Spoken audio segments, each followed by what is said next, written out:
sa Mabilis Cash is nag-i-increase agad after paying our first bill or first due dito. So, gano'n ba ito katotoo? By the way, paano nga ba magbayad ng bill dito sa Mabilis Cash? So, some of you nagtatanong kung paano magbayad ng Mabilis Cash. So, sa video na ito, I am going to share with you on how I am going to pay my first bill dito sa Mabilis Cash. First time ko rin kasi siyang gawin. Kaya, isi-share ko po sa inyo ng step by step. And let us see after paying this first bill sa Mabilis Cash, kung gano'n ba talaga siya katotoo na 100% of your loan amount is maibabalik sa'yo. So, pwede mo daw itong utangin ulit. Hindi ko alam ha. So, titingnan natin. So, let us find out kung gano'n ba ito katotoo. But first, joke ko na talaga today. So, I'm going to share it with you and let's see kung what will happen. After the end this video, titingnan natin ha kung masasurprise ba tayo or kung ano bang ganap dito sa Mabilis Cash. So, upon opening my Mabilis Cash app, bubungad agad sa atin dito yung aking due date. Nakalagay dito, bill due soon. Repaying on time can maintain good credit and help get higher limit. Na-share ko naman sa inyo yung video na to on how I withdraw my Mabilis Cash na meron nga po akong offer, updated offer nila sa akin na 3,000 pesos. Then na-avail ko po yun and kinuha ko po siya ng 4 term. So every term kasi dito is 15 days. Kaya kinsenas katapusan tayo magbabayad. Parang ganun yung eksena ni Mabilis Cash. Kaya makikita nyo dito, meron akong 4 term dito na breakdown. So yung unang term ko, kailangan ko na siyang bayaran kasi due ko na siya. So 1 day remaining na lang. So kailangan ko siyang bayaran agad ngayon. So sa 3,000 pesos, nahati-hati na po siya into 4 terms, which is every term, meron akong babayaran na 847. So ito lang po yung babayaran ko ngayon. So i-click lang natin tong pay, nandito sa baba. And then sa next, mapipili tayo dito kung ano yung repayment method ang gusto nating gawin. E-wallets ba? Retail outlets ba? Direct debit ba? So ako kasi si e-wallet talaga ako lagi. Si GCash, preferably sa GCash po ako or yung source of payment ko sa GCash. Makikita po natin dito yung mga available e-wallets kung saan tayo pwede magbayad. So pwede rin po siya sa Maya or sa PayMaya, sa ShopeePay or sa Lazada or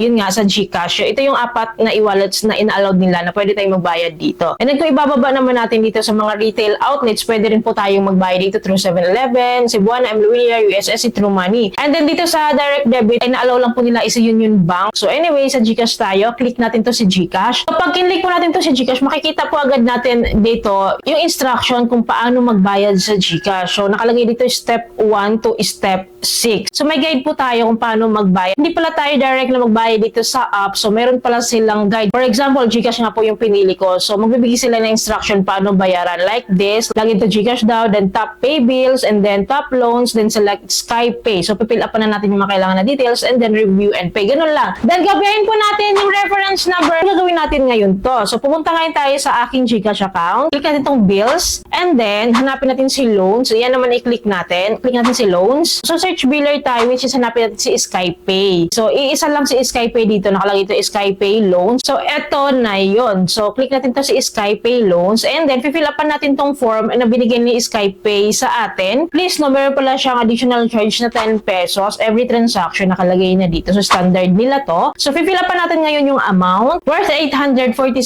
pesos kasi 1 term lang yung babayaran ko. And then after that, paste lang natin tong contract number na kinopya natin kanina. So may Mabilis Cash app. After this po, fill upan natin tong mobile number. Sa email, no need naman kasi optional naman. After this, click lang natin tong next. Then i-review lang natin tong mga details na na-input dito. Then kung okay na, i-click po natin tong confirm. And then right after this, magbibigay agad sila ng resibo. So pumunta agad ako sa Mabilis Cash app. Tingnan ko, yung loan amount na is naka-shade na, and nag-text din agad sa akin naman si Mabilis Cash na successfully nabayaran ko na raw, may confirmation na through text messages and through app notification. And then ang ginawa ko po, then nakita ko na na-receive na nila yung payment ko. Bumalik agad ako sa Mabilis Cash app, and then tiningnan ko kung anong ganap. So nakita ko kaagad, nakalagay dito, you have a new chance to update your loan limit. So of course, kinlik ko po yung update para makita ko kung gano'n ba ito katotoo. So nakalagay dito, credit limit is being calculated. So ibig sabihin po, may bago talaga tayong offer. Tayo lang natin yung calculation. So as you can see, legit pala, no, napakalaki po na increase nila sa akin. 3,700 pesos yung pwede kong i-reloan. First term payment ko pa lang dito sa Mabilis Cash. So legit pala na mayroon talaga tayong increase. Ayun, nag-text na rin sila sa akin, and nag-inform na lang din sila sa akin, nagkaroon nga na po ako ng increase. 100%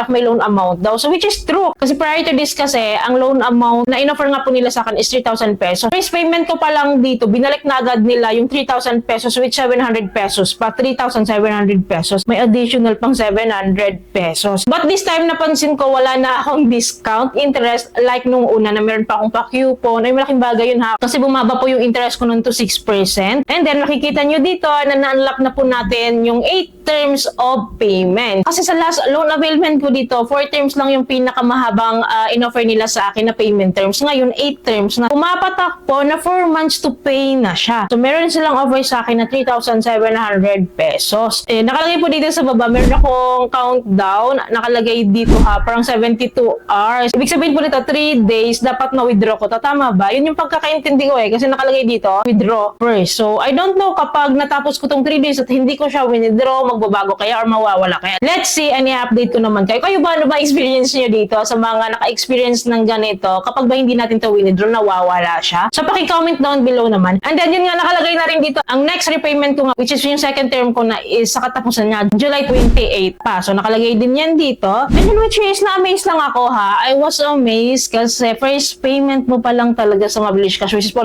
kung sinasabi sa inyo. Na-amaze kasi ako kasi first time kong maka-encounter ng ganitong loan app na after mo magbayad, hindi mo pa natapos yung loan terms mo dito, which is first payment pa lang. Binalik na agad sa'yo yung loan amount na niloan mo. Ang maganda din kasi dito, humaba yung terms niya ba, hindi na siya yung maiksi, yung terms like 2 terms to pay lang. So ako meron akong offer na 8 terms, 6 terms, saka ang pinakamaaga ngayon is 4 terms, which is yung 2 months to pay. Ang pinakamahaba is again 8 terms, which is 4 months to pay yun. So magta-try tayo dito ha, in case i-loan ko tong 3,700 pesos. Supposedly 4 terms lang yung kukunin ko. Meron siyang payment na 1,097 per term. Kita nyo po dito, per term interest rate na is 4.68%. Per term yun ha, per 15 days, 4.68% yung interest nila. And then kung ita-times po natin yan, times 2, bali ang interest rate nila sa atin per month is 9.36%. So okay yung interest rate niya versus Tala or One Hand or Peso Ready or OLP, which is may 15% monthly sila. So Mabilis Cash is quite good than them. But of course, Bill is the best than Mabilis Cash, of course, kasi mas mababa yung interest niya. Parang may mga ideas kayo sa ganitong loan app. Ang lucky lang talaga that time na nag-loan ako sa kanila sa Mabilis Cash is nagkaroon ako ng coupon. Wala naman akong ginawa, no? Binigyan at binofferan lang nila ako ng coupon, which is napababa yung interest ko to 6%. O, diba? Malaking bagay yun, diba? I hope magka-coupon ulit tayo na kasi ang laking bagay nun sa akin. So, ito po talaga yung standard interest rate ni Mabilis Cash. Kahit anong terms pa pipiliin mo dito, kahit pa 8 terms yung pipiliin mo, 6 terms or 4 terms, yun pa talaga yung standard interest ng Mabilis Cash. Usually talaga naglalaro na yan sa 9% to 11%. So, naglalaro siya kasi nga minsan